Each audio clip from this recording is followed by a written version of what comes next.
자기 자신은 광야로 들어가 하룻길쯤 가서 한 노뎀나무 아래 앉아서 자기가 죽기를 원하여 이르되, 여호와여, 넉넉하오니 지금 내 생명을 거두시옵소서. 나는 내 조상들보다 낫지 못하니이다 하고. 아멘. 오늘은 제목을 한 사람이라고 제목을 정해봤습니다. 열왕기상 여기 엘리야에 대한 이야기는 목사님이 참 좋아하는 말씀 중에 하나입니다. 지쳐있는 선지자를 하나님이 먹여주시고 만져주시고 위로해주시고 그리고 또 만나주시고 그리고 그가 실망해서 죽겠다라고 아무것도 이제 못할 거다라고 생각한 그에게 새로운 사명으로 이끄시는 내용이기 때문에 그렇습니다. 인생을 살아가다 보면 지쳐서 이렇게 쓰러질 때가 분명히 있고요. 죽고 싶을 때도 있습니다. 근데 하나님은 우리 자신을 포기하지 않으십니다. 나는 내 자신을 포기해도 하나님은 나를 포기하지 않으십니다. 먼저 18장에 보면 오바다를 만나게 됩니다. 여차저차해서 엘리야는 피난 생활을 하고요. 아합이 주의 종들을 다 죽였기 때문에 그 죽이는 상황에서 기간은 정확히 알 수 없습니다만은 그냥 길게 잡아서 6개월 정도는 엘리야가 강에서 생활을 합니다. 까마귀가 물어다 주는 떡과 시냇물에 흐르는 물을 마시면서 살다가 시냇물이 이제 말라가지고 비가 계속 안 오니까요. 엘리야가 하나님의 말씀을 받아 예언한 대로 비가 이제 계속 안 오니까 그게 시냇물이 얼마나 있었겠습니까? 곧 말랐겠지요. 그리고는 하나님이 그를 어디로 보내시냐면 우리가 잘 알듯이 이방의 나라로 보내십니다. 우상이 가득한 그 우상의 중심 도시, 우상의 수도로 보내셔서 거기 이방 여인 과부집에 얹혀서 살게 하십니다. 참 하나님이 하시는 일은 우리가 참 알 수가 없어요. 근데 엘리야는 그거에 대해서 하나님께 궁금할 텐데 묻지 않고 순종을 합니다. 왜 이방 땅에 가야 했는지. 성경에 이방으로 보내시는 경우는 거의 없습니다. 나오미가 왜 망했냐면 하나님의 땅에 있지 않았기 때문에 망한 겁니다. 어쨌든 엘리야는 가서 그렇게 여차저차해서 3년 반 세월을 보내고 하나님께서 이제 아합 왕을 만나서 비가 온다고 말해라 라고 엘리야를 보내십니다. 그는 은둔 생활을 끝내고 아합을 만나러 갑니다. 제가 자주 나누었듯이 아합은 굉장히 성격이 강직한 분이에요. 죽으면 죽으리다. 이 죽음을 두려워하지 않는 성격. 저는 회피형이에요. 문제를 만나면 고민하고 기도하고 갈등하고 생각해보고 그러다가 늦고. 근데 엘리야는 그런 사람이 아니에요. 생각이 좀, 이런 표현은 잘못된 표현이겠습니다만 생각이 좀 없어요. 하라면 하시고 죽어 그러면 죽고 먹어 그러면 먹고 짖어 그러면 짖으시는 그런 스타일이에요. 두려움이 거의 없습니다. 그러면 그런 사람만 필요하냐? 그렇진 않아요. 하나님이 야곱같이 또 저와 같은 사람도 들어 쓰시고요. 여기 엘리야와 같은 사람도 들어 쓰십니다. 엘리야에게 있어서 제일 쉬운 덕목은 충성입니다. 어쨌든 시간이 돼서 이제 하나님이 보내셨고 가는 길목에 어쩌면 하나님이 미리 알려주셨는지 성경에는 없으니까 우리가 정확히 모릅니다만은 오바다를 만날 거다라고 아마 알려주셨을 것 같아요. 그래서 그를 만날 수 있는 길목에서 오바다를 만났고요. 오바다가 먼저 알아보고 엎드려 절합니다. 엘리야가 오바다에게 이럽니다. 내가 아합에게 내 몸을 보이겠다. 다시 말해서 만나러 가겠다라고 말해라고 해요. 오바다는 굉장히 높은 고위간직에 있는 왕이 신뢰하는 왕의 측근이었어요. 그런데 왕의 마음은 이스라엘의 선지자들을 다 죽이는 것에도 불구하고 왕의 측근임에도 불구하고 그는 선지자 100명을 50명씩 굴에다가 숨겨서 그들을 돌봐왔어요. 선지자가 아합을 만나겠다라고 했더니 오바다가 대뜸하는 말이 내가 하나님께 무슨 죄를 지었간데 만약에 그 장소에 선지자께서 안 오시면 아합이 저를 죽일 겁니다. 선지자께서 듣지 못하셨습니까? 내가 그 엄한 명령 중에도 주의 사람 하나님의 사람들 100명을 50명씩 굴에다가 숨겨서 여지껏 먹을 것과 마실 것을 이렇게 해서 그들을 공개한 얘기가 안 들리십니까?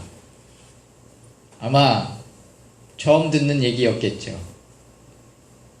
그 얘기를 들었을 때 엘리야는 할렐루야를 외쳤을 겁니다. 자기만 살아남은 줄 알았거든요. 근데 하나님이 참 놀라운 방법으로 나와 함께 이 나처럼 하나님이 신기한 방법으로 먹여 살린 사람이 100명이 있었다는 걸 들었고요. 그 얘기를 듣는 순간 자기는 참 편하게 은둔 생활을 했구나라고 생각을 했을지도 모릅니다. 그것이 하나님의 큰 배려구나. 물론 그 동굴도 참 우리나라처럼 이런 동굴이 아니고 하나님이 만드신 이 환경은 가장 습기도 적당하고 온도도 적당한 곳이기 때문에 우리가 생각하는 그런 곳은 아닙니다. 그래도 집이 아닌 이상 불편하겠지요. 어쨌든 오베다의 얘기를 듣고 그는 마음속에 하나님이 다 이렇게 죽게 내버려 두신 것은 아니구나. 그리고 오바다에게 말합니다. 내가 어디서 장소를 딱 정해주고 거기 가서 만날 테니까 대면에서 얼굴을 보자고 해라. 상황 보니까 840명이 올 줄은 뭐 그렇게 많이 올 줄은 몰랐지만 저쪽의 선지자들, 이 우상의 선지자들이 올 줄로 알았고요.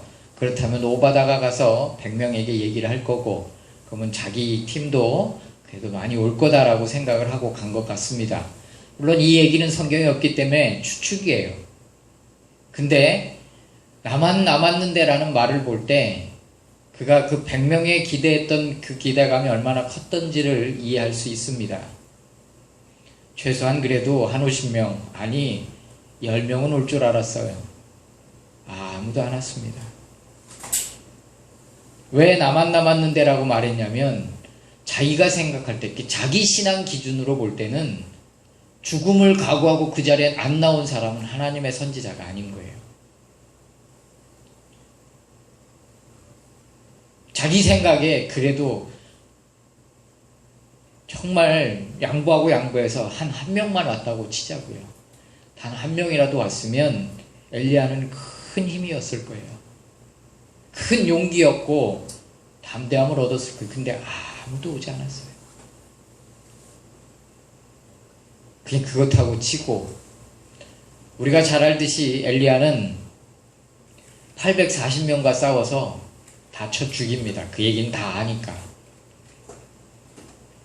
아마 엘리야는 이렇게 생각했던 것 같습니다. 아합이 이런 모든 걸 보고 회개하고 엘리야와 아합이 이스라엘의 온 땅의 부흥을 하나님의 나라를 사무엘이 미스바 대운동을 일으켰던 것처럼 아합과 자기가 어떤 특별한 대운동을 일으킬 줄로 생각을 했던 거예요.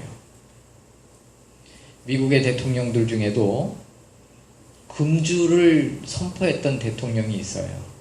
그걸 일반 역사로 볼 때는 별 큰 의미가 없지만 신앙으로 볼 때는 그는 대단한 결단을 내린 거예요. 그래서 미국 한때는 술을 몰래 만들어서 몰래 팔기도 하고 자기만 먹기도 하고 그런 시대도 있었어요. 옛날 얘기지만 신앙적으로 그는 굉장히 큰, 또 미국의 무디 목사님이 일으켰던 신앙 부흥 운동은 지금도 그들이 그걸 그리워하고 그럽니다. 마찬가지로 아합도 자기 이름이 역사에 어떻게 남을지 사무엘처럼, 사무엘이 미스바 대운동을 일으켰던 것처럼 자기도 그런 어떤 기대감을 갖고 시작을 한 거예요. 그런데 하늘에서 불이 떨어지는 것을 보고도 아합은 꿈쩍하지 않았어요. 아니, 우리가 잘 알듯이 번제물에 물을 막 들이붓고요. 번제물 주변에 도랑을 팠어요. 그 도랑에 물이 철철 넘쳤어요. 그때 당시 물이라는 건 정말 귀한 겁니다. 3년 반 동안 비가 안 온 상태에서 물 한 그릇이 얼마나 귀하겠어요. 근데 그걸 막 거기에 들이부었어요. 하늘에서 불이 떨어져 그걸 몰땅 다 핥아서 태워가지고 하나님께로 가지고 올라가 버렸어요. 그걸 보면 아무리 강팍한 사람이라도 심기가 좀 변화가 있을 만도 한데 아무런 변화가 없는 거예요. 오히려 이세벨이 엘리야를 죽이겠다는 말에 아무런 자기 편이 되어주질 않는 거예요. 그러니까 엘리야는 이때 실망한 거예요. 이 강직한 사람이 문제가 뭐냐면 한번 꺾어지면 휘질 않고 부러진다는 거예요. 그는 좌절했고 그는 자기가 3년 반 동안 또 그 전부터 하나님을 섬겨왔던 모든 일에 그리고 840명과 목숨을 걸고 싸우러 갔던 그 모든 과정을 한꺼번에 하늘에서 불이 떨어지는 놀라운 역사를 보고도 자신이 죽게 된 이 상황을 하나님이 보고만 계신 걸 보고 그는 실망합니다. 도대체 하나님은 뭘 하고 계시는 건가? 왜 하나님은 보고만 계시는 건가? 그리고 그는 죽으러 가는 게 나는 그 마음이 이해가 돼요. 너무너무 하나님께 실망했을 것 같아요. 나는 내 열조보다 못하니이다. 무슨 말이냐면 요즘 말로 번역하면 나는 못나고 못난 놈입니다. 날 죽여주십시오. 이런 뜻입니다. 고전적인 표현이라 그렇게 표현한 거예요. 근데 못난 사람이 아니에요. 이때 당시 엘리야와 같이 위대하고 담대한 목숨을 걸고 840명과 싸울 만한 사람이 아무도 없었다니까요. 하나님은 그를 혼내지 않고 하나님은 그의 생명을 취하지 않으셨어요. 하나님은 그가 그렇게 죽는다면 하나님의 이름도 먹칠이 되는 거예요. 주의 이름을 위해서 의의 길로 인도하셔야 당신의 자녀들이 잘 돼야 하나님의 이름이 높아지는 거예요. 좀 이상한, 그렇다고 하나님의 영광을 가로차라는 얘기는 절대 아닙니다. 엘리야의 이 자리에서의 실패는 하나님의 실패인 거예요. 대부분의 성경에 나오는 위대한 사람들, 하나님이 걷어가시는데 사람들이 생각할 때 그가 아직 더 이 땅에 있었으면 할 때 하나님이 데려가세요. 왜? 그가 너무나 축복을 받았고 너무나 하나님의 이름을 높이고 있고 이 사람이 있으면 나라가 안전하고 근데 더 있어야 되는데 라고 생각할 때 하나님은 다 데려가셔요. 참 이상해요. 왜? 그게 하나님의 영광인 거예요. 어쨌든 엘리야는 이 상황 가운데서 하나님을 찾습니다. 그리고 끝없이 반복하는 말, 나만 남았는데 나도 죽이려고 합니다. 이 말이 무슨 의미인지 방금 전에 얘기한 그대로입니다. 왜 나 그냥 두십니까? 이거예요. 쉽게 말해서. 이렇게까지 헌신했는데 우리는 숫자를 봅니다. 우리는 환경을 보고 물질을 보고 권력을 봐요. 엘리야도 당연한 거예요. 우리는 그게 당연한 거예요. 그런데 하나님은 숫자에 대해서 이 엘리야가 기대했던 마지막 기대감 아합 왕까지도 꺾어버리셨어요.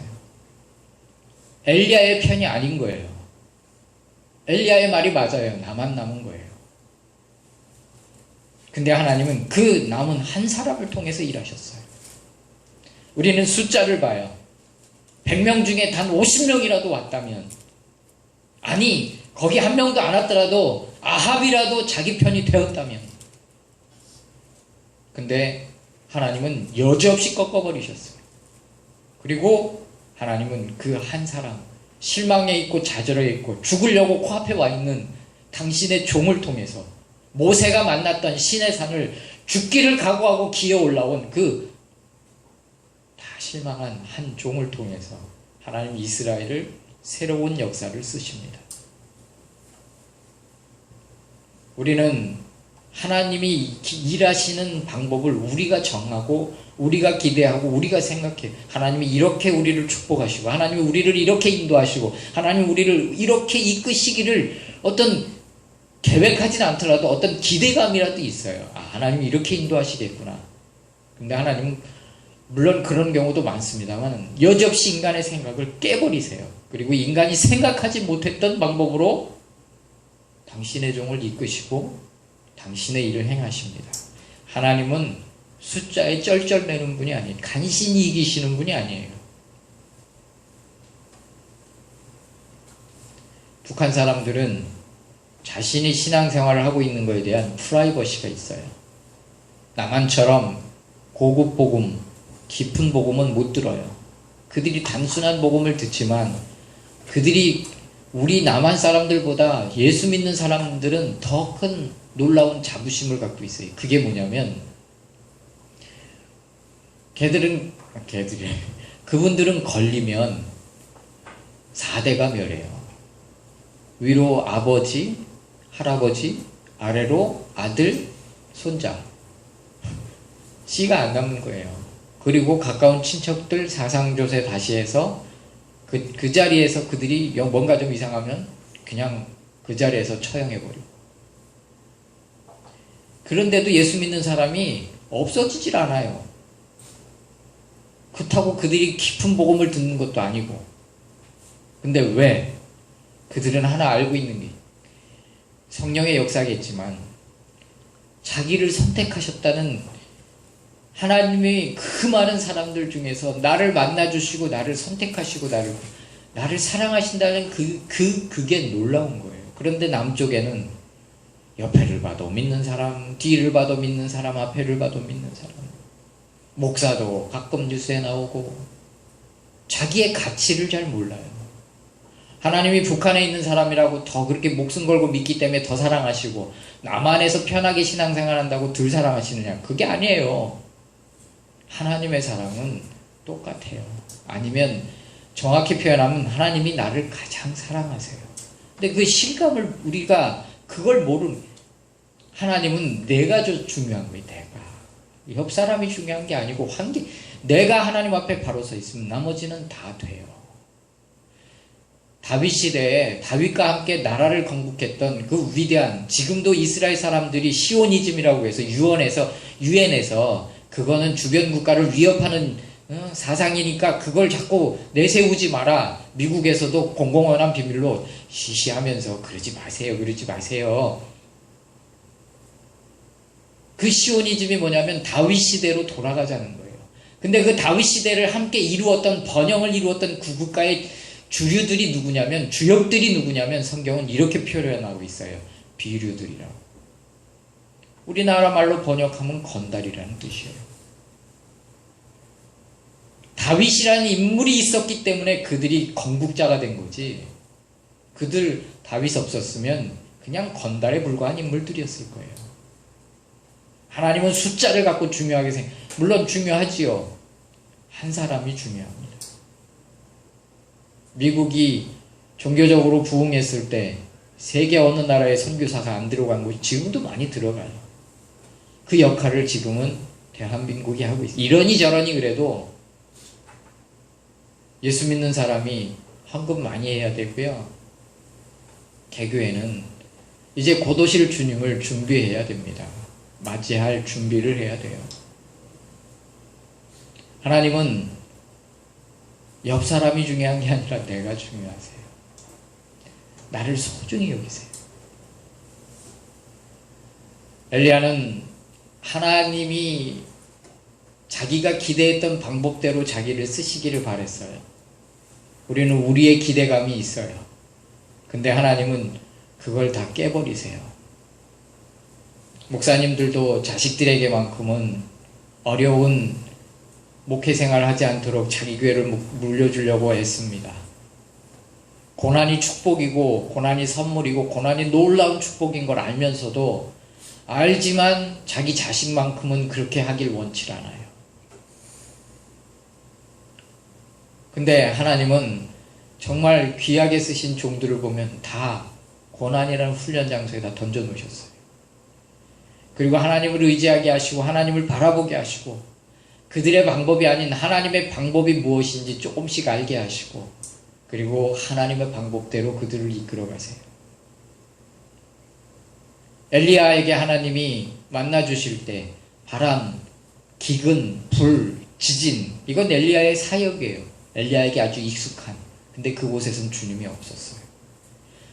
조용한 세미한 음성을 통해서 주님이 그를 만나 주시는데 그동안 만나보지 못했던 새로운 주님을 만나는 거예요. 그러면서 그때 하신 말씀이 뭐냐면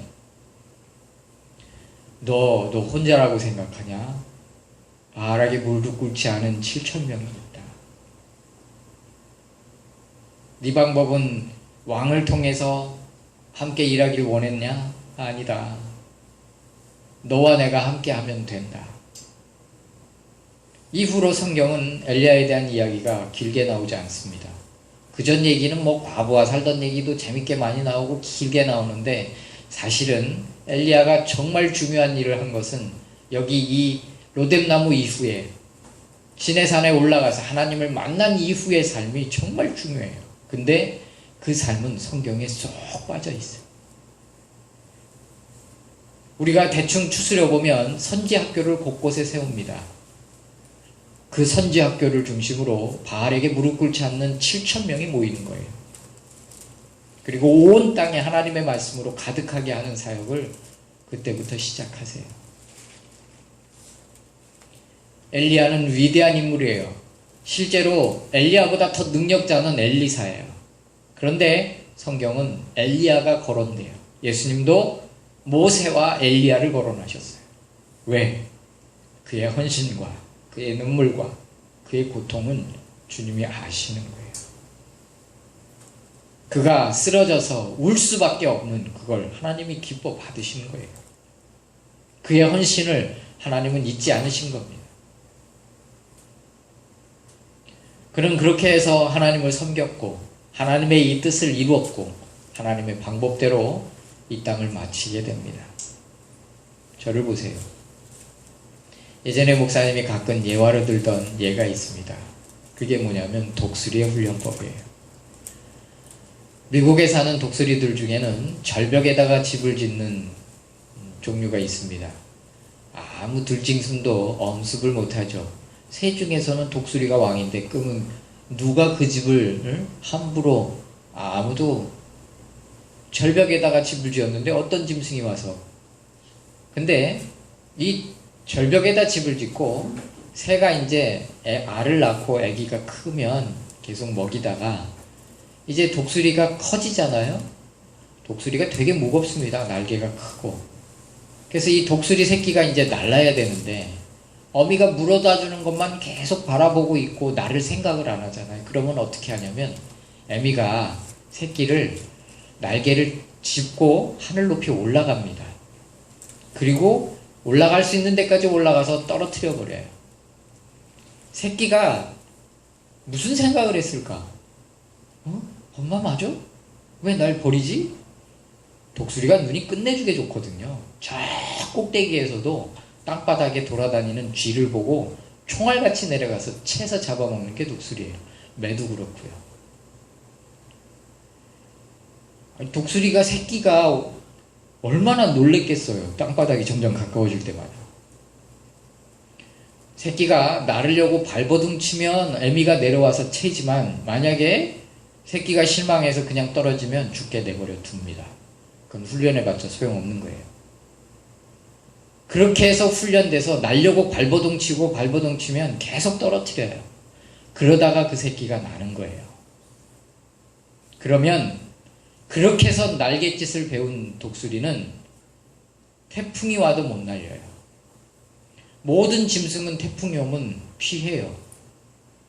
태풍 동굴로 들어간다든지. 일단 태풍을 피해야 되니까 거기 자기를 잡아먹는 다른 짐승이 있어도 일단 들어가야죠. 그런데 독수리는 구름 위로 올라가 버려요. 다 구름 아래에 있어도 독수리는 태양 밑에 있습니다. 예전에 독수리 그러면 또 하나 비유가 있는데 뭐냐면 어떤 농부가 어디를 가다가 알을 주운 거예요. 그래서 무슨 알인지 잘 몰라서 자기 닭장에다 넣어놨어요. 닭들이 품고 있는 그 알 사이에다 같이 넣어놨어요. 그랬더니 닭이 지 알하고 같이 품어가지고 그 새끼가 나온 거예요. 근데 커갈수록 이게 뭐였냐면 독수리 알이었던 거예요. 근데 미운 오리 새끼처럼 이 독수리 새끼가 자기는 다른 닭하고 틀린 거예요. 발톱도 이렇게 나오죠. 부리도 이렇게 무섭게 생겼죠. 다른 닭들은 못 보는데 자기는 다 보이죠.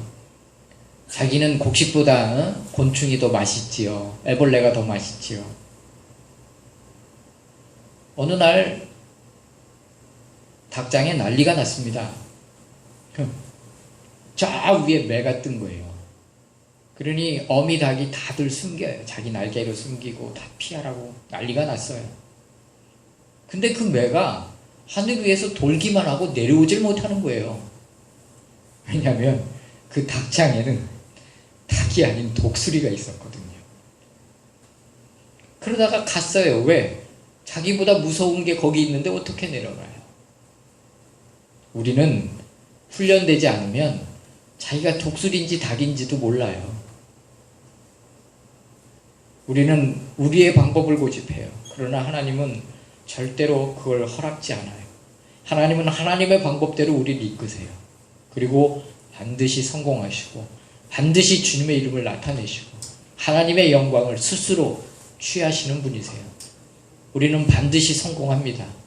하나님의 자녀이기 때문에 그렇습니다. 할렐루야.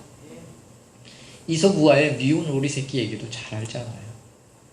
그 고진 감내 끝에 자기가 봄이 돼서야 백조라는 걸 알게 돼요. 오리가 아니라. 여러분, 엘리야는 참으로 실망했어요. 엘리야는 너무나 두려워했어요.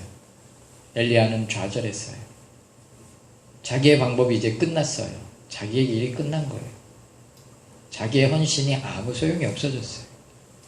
근데 하나님은 그를 다시 이끄셔서 그의 방법이 아닌 하나님의 방법대로 그를 이끄시고 그를 통해서 놀라운 영광을 받으시고 그가 얼마나 자신의 사역이 위대한지 몰랐지만 예수님께서도 변화상에서 기도하실 때 누구누구가 나타났는지 모세가 나타나고 엘리야가 나타났다는 겁니다. 우리는 우리의 길을 주님이 이끄시는 대로 가면 됩니다. 살아가다가 실망해서 쓰러질 수 있고요. 눈물을 흘릴 수 있고요. 죽여달라고 호소할 수도 있어요. 하나님, 나만 남았네요. 그때가 주님이 쾌재를 부르실 수도 있어요. 그래, 너 혼자 남았다. 이젠 너의 자원을 의지하지 말고 너와 내가 함께 주의 일을 이루어 가자. 할렐루야. 그때서야 주님이 7,000명을 붙여주시고 그때서야 주님이 우리가 기대했던 것을 붙여주세요. 물질 필요하지요. 그러나 그걸 기대하는 사람은 그것으로 일할 수 없습니다. 자식에게 편안한 목회지를 물려주길 원하나요? 그건 내 생각이에요. 사람 중요하죠. 그러나 그 사람을 의지하면 절대 안 돼요. 엘리야가 깨달은 것 바로 그거예요. 아무도 의지할 대상이 없다는 것.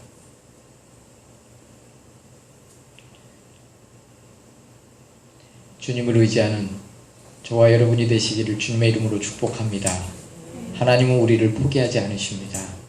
하나님의 훈련을 우리가 너무 이상하게 생각하지 말고 주님이 하실 일들을 기대하며 저와 여러분이 할 일은 겸손히 하나님을 사랑하고 하나님을 섬기는 겁니다. 변함없이 겸손하고 변함없이 주님을 잘 섬기기를 주님의 이름으로 축복합니다. 기도합니다.